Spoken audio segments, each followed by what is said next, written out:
back to News Watch 12 this morning. We're going to head and turn back to Storm Watch 12 meteorologist Josh Colbrith. Josh, looking at that radar, it seems a little less than yesterday, but are we looking at a medium impact day, a high impact day in terms of weather? It's going to be another high impact day. Honestly, it's kind of we're in a lull right now, a break in the action, but things are definitely going to ramp back up a little bit later this morning and into the rest of today. So in fact, we'll go ahead and show you that with Stormcast. We'll put this into motion. This is lunchtime. You can see a lot heavier stuff and a lot more widespread stuff on the map at this point.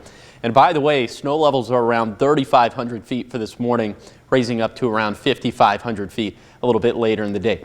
So we continue to put this into motion, still pretty widespread stuff at dinner time, but then into the late evening, pretty close to midnight, you can see it's going to look a lot drier on the map, and that's really going to set the tone for most of Friday.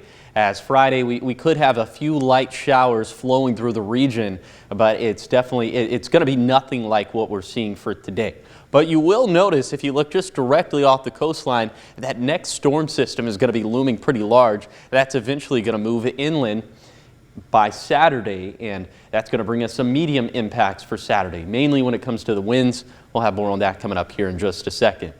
But first, with this storm system, here's some of the water totals we're expecting through Thursday night. This is subject to change, but you can see it's going to be the coast in the Illinois Valley and also the Cascades. But in terms of just pure rainfall, it's going to be the coast in the Illinois Valley. That's where we're expecting the bulk of it. Obviously, a lot less for our west side valleys and to the east of the Cascades.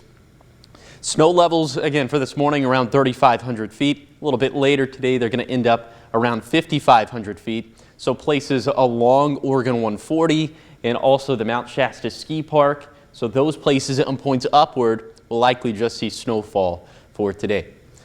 Here's some of the snowfall totals we're expecting through Friday night. Of course, this is also subject to change, but we're thinking maybe a trace to a couple inches for Siskiyou County passes, maybe 1 to 3 inches for east side passes, and then maybe an additional 6 to 18 inches for a Cascade passes. And you know, keep in mind that we already have chains required this morning for Diamond Lake Junction, also for Willamette Pass. So if this gets expanded down to Lake of the Woods, I would not personally be too shocked.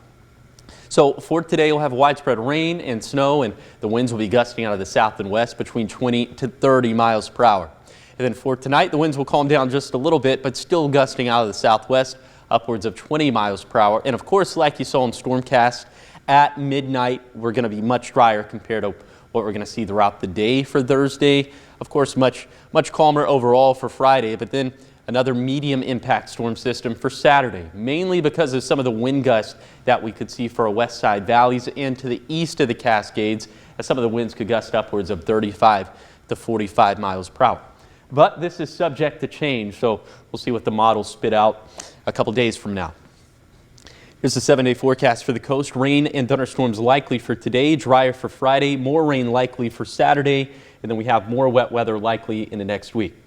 For Siskiyou County, a rain-snow mix for today, mainly above 3,500 to 5,500 feet. Drier for Friday, and then more showers likely into Saturday. For the basin, a rain-snow mix for today, probably less than an inch of snow for Klamath Falls and Lakeview through Friday night.